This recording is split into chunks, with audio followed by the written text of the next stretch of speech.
मज़ीद अपडेट्स के लिए हमारे चैनल को सब्सक्राइब करें और इसे अपने दोस्तों के साथ शेयर करें। सास न्यूज़ के नाज़रीन अस्सलाम वालेकुम।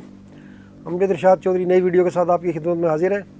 आज हम जो वीडियो लेकर आए हैं उसका तल्लुक़ पुर्तगाल से है। पुर्तगाल, जैसा कि आपको पता है कि पुर्तगाल यूरोप में इस हवाले से सबसे पुरकशिश मुल्क समझा जाता है तारकीन वतन के लिए, कि वहाँ जो है वो सबसे जल्दी शहरियत मिल जाती है। 5 साल में वहाँ नेशनलिटी मिल जाती है और आम तौर पर 2 साल में वहाँ पर कागज़ भी मिल जाते हैं। अब तो खैर स्पेन ने भी, जो मौजूदा हुकूमत है, इसने 2 साल कर दिए है, लेकिन स्पेन में ज़ाहिर आपको पासपोर्ट नहीं मिलता, और पुर्तगाल में अगर आप 5 साल लगा लें तो वहाँ पासपोर्ट मिल जाता है।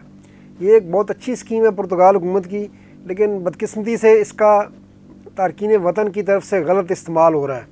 लोग रहते किसी और मुल्क में, वहाँ जाके एंट्री करा के आ जाते हैं, इमिग्रेशन के प्रोसेस शुरू कर देते हैं, फिर कहीं और मुल्क, किसी और मुल्क में काम करते रहते हैं, और फिर जब 5 साल पूरे होते हैं तो वहाँ जाके पासपोर्ट ले लेते हैं।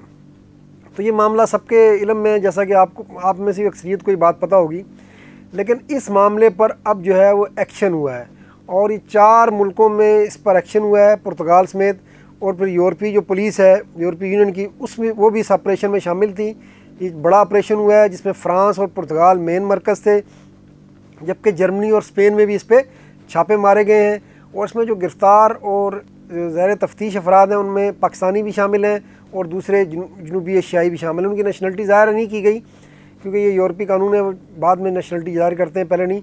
लेकिन इसमें पाकिस्तानी जो है वो शामिल बताए जाते हैं और इंडियंस भी शामिल बताए जाते हैं, क्योंकि जनूबी एशिया में यही 2 कम्यूनिटीज़ हैं जिनके लोग ये यहाँ पर पुर्तगाल का बड़ी तादाद में रुख कर रहे हैं।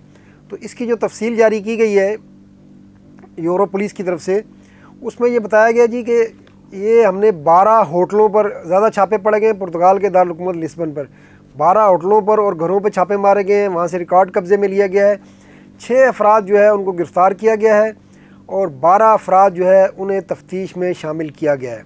अब उन्होंने बताया जी कि ये गिरोह करता क्या था कि ये मुख्तलिफ़ यूरोपीय मुल्कों में जो तारकीन वतन मुकीम है उन्हें पुर्तगाल के कागजात दिलाने के लिए अपने जाल में फांसता था।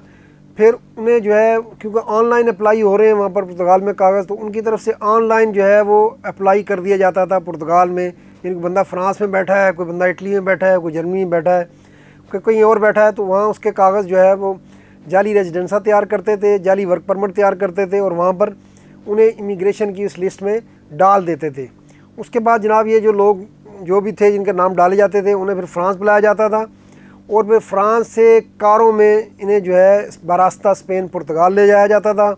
वहाँ इनकी जब ज़ाब्ते की कार्रवाई पूरी की जाती थी, ताकि बताया जाता था कि ये बंदा यहीं पुर्तगाल में है, यहीं काम कर रहा है, ये इसका वर्क परमिट है, ये इसका रेजिडेंसा है। तो ये सारी चीज़ें जो है वो 2 नंबरी करके जो है वो पूरी की जाती थी। और फिर जब ये प्रोसेस मुकम्मल हो जाता था तो फिर उसी बंदे को वापस जो है स्पेन के रास्ते अपनी कारों में ये फ्रांस छोड़ देते थे। अब वो फ्रांस में काम करता तो फ्रांस में ही रह जाता था, अगर किसी और मुल्क का तो फिर फ्रांस से वो उस मुल्क में चला जाता था। यही बंदा वहाँ पर मौजूद नहीं होता था, लेकिन उसकी घड़ी 5 साल वाली पुर्तगाल में चला दी जाती थी, या 2 साल में अगर परमिट वाली वो घड़ी वहाँ पर टिक टिक टिक टिक करना शुरू कर देती थी। तो ये उनका कहना है जी कि 1.5 साल से जो है वो इस मामले की तहकीकात कर रहे थे। यानी आप देखें कि 1.5 साल से ये मामला नोटिस में था, लेकिन उसकी तफ्तीश की जा रही थी, उनकी तहकीकात की जा रही थी, उनका तरीक़ाकार देखा जा रहा था, और ये सारी चीज़ें नोट की जाती रहीं। और इस दौरान उनका कहना है कि तकरीबन 6000 तारकीन वतन को पुर्तगाल ले जाया गया है। यानी बहुत बड़ी तादाद है, 6000।